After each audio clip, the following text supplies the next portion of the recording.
सनातन धर्म में आस्था रखने वाले लोगों के लिए भवसागर पार लगाने वाली माँ गंगा बहुत ही महत्व रखती है। पुराणों के अनुसार ज्येष्ठ माह के शुक्ल पक्ष की दशमी तिथि को हस्त नक्षत्र में माँ गंगा का धरती पर अवतरण हुआ था। भगवान विष्णु के अंगूठे से निकली गंगा मैया के धरती लोक पर आने का यह पर्व गंगा दशहरा के नाम से जाना जाता है। भगवान श्री राम के पूर्वज महाराज भागीरथ अपने पूर्वजों की आत्मा का उद्धार करने के लिए माँ गंगा को धरती पर लाए थे। इसी कारण से माँ गंगा को भागीरथी भी कहा जाता है। मान्यता है कि गंगा मैया मन, वाणी और शरीर द्वारा होने वाले 10 प्रकार के पापों का हरण करती हैं। ऐसा कहा जाता है कि गंगा दशहरा के दिन गंगा स्नान करने से कई यज्ञ करने के बराबर पुण्य फल की प्राप्ति होती है और इस दिन किया गया दान भी विशेष महत्व रखता है। इस दिन शरबत, पानी, मटका, पंखा, खरबूज, तरबूज, आम, चीनी आदि चीज़ों का दान किया जाता है। ऐसा कहा जाता है कि व्यक्ति इस दिन जिस भी चीज़ का दान करते हैं वो संख्या में 10 ही होनी चाहिए।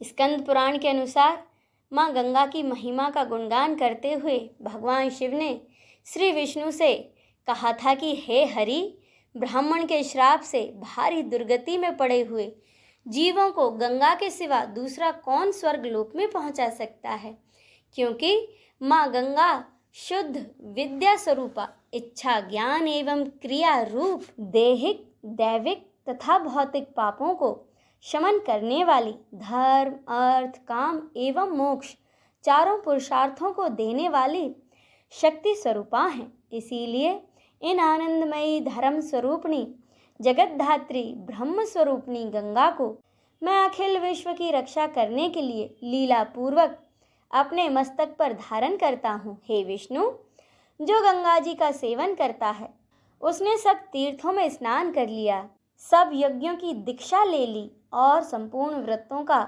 अनुष्ठान पूरा कर लिया।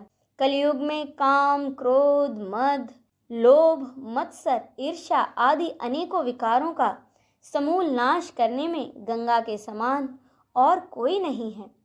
विधिहीन, धर्महीन, आचरणहीन मनुष्यों को भी यदि माँ गंगा का सानिध्य मिल जाए तो वे भी मोह एवं अज्ञान के संसार सागर से पार हो जाते हैं। जैसे मंत्रों में ओमकार, धर्मों में अहिंसा और कमनीय वस्तुओं में लक्ष्मी श्रेष्ठ हैं, और जिस प्रकार विद्याओं में आत्मविद्या और स्त्रियों में गौरी देवी उत्तम हैं, उसी प्रकार संपूर्ण तीर्थों में गंगा तीर्थ विशेष माना गया है।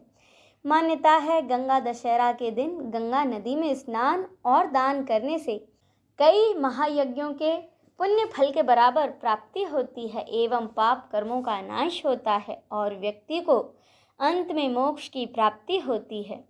गंगा दशहरा की कथा के अनुसार पौराणिक काल में एक बार अयोध्यापति महाराज सगर ने एक बड़े ही विशाल यज्ञ का आयोजन कराया और उसकी देख रेख की सारी जिम्मेदारी उन्होंने अपने पौत्र अंशुमान को सौंप दी।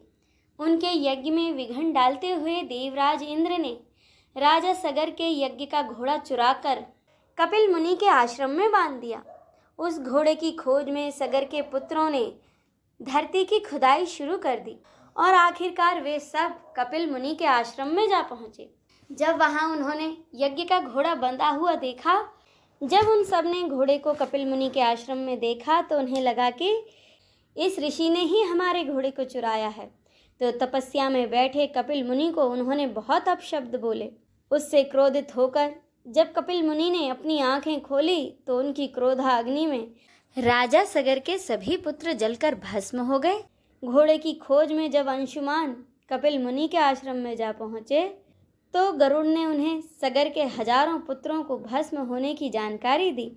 साथ ही गरुड़ जी ने यह भी बताया कि सभी भस्म हुए लोगों की मुक्ति केवल माँ गंगा के पवित्र जल से ही मिल पाएगी, जिसके लिए उन्हें माँ गंगा को स्वर्ग से धरती पर लाना होगा। यह सुनकर अंशुमान वहाँ से घोड़ा लेकर चले गए और वापस पहुंचकर राजा सगर को पूरा वृत्तांत सुनाया। यज्ञ संपन्न होने के बाद राजा सगर, अंशुमान और उनके पुत्र दिलीप ने गंगा को धरती पर लाने की बहुत कोशिश की, लेकिन वे सफल ना हो सके। कई वर्षों के बाद दिलीप के पुत्र महाराज भगीरथ ने देवी गंगा को पृथ्वी पर लाने के लिए कठोर तपस्या की, जिसे देखकर माँ गंगा प्रसन्न हुई और उनसे वरदान मांगने के लिए कहा। भागीरथ ने माँ गंगा से धरती पर आने का आग्रह किया, जिससे कि उनके पूर्वजों की आत्माओं को मुक्ति मिल पाए। माँ गंगा धरती पर आने के लिए मान गई, लेकिन माँ गंगा ने कहा कि अगर वे स्वर्ग से सीधा पृथ्वी पर आएंगी तो पृथ्वी उनके वेग और गति को सहन न कर पाएगी। इस समस्या के समाधान के लिए देवी गंगा ने भागीरथ को भगवान शिव की आराधना के लिए कहा। इसके बाद भागीरथ ने भगवान शिव की कठोर तपस्या की। उनकी तपस्या से प्रसन्न होकर स्वयं महादेव ने उन्हें दर्शन दिए। जब शिव जी ने उन्हें वरदान मांगने के लिए कहा तो उन्होंने अपनी समस्या के बारे में भगवान भोलेनाथ को बताया। भागीरथ की समस्या को सुनकर महादेव ने इसका समाधान निकाला और माँ गंगा को अपनी जटाओं में बांध लिया। फिर शिव जी ने जटा से एक लट खोल दी, जिससे कि देवी गंगा 7 धाराओं में पृथ्वी पर प्रवाहित हुई। इस प्रकार महाराज भागीरथ माँ गंगा को धरती पर लाने में और अपने पूर्वजों को मुक्ति दिलाने में सफल रहे। भागीरथ के कठोर तप के कारण माँ गंगा को धरती पर भागीरथी के नाम से भी जाना जाता है। इसी के साथ यह कथा संपूर्ण होती है। बोलिए भागीरथी गंगा की जय। हर हर महादेव।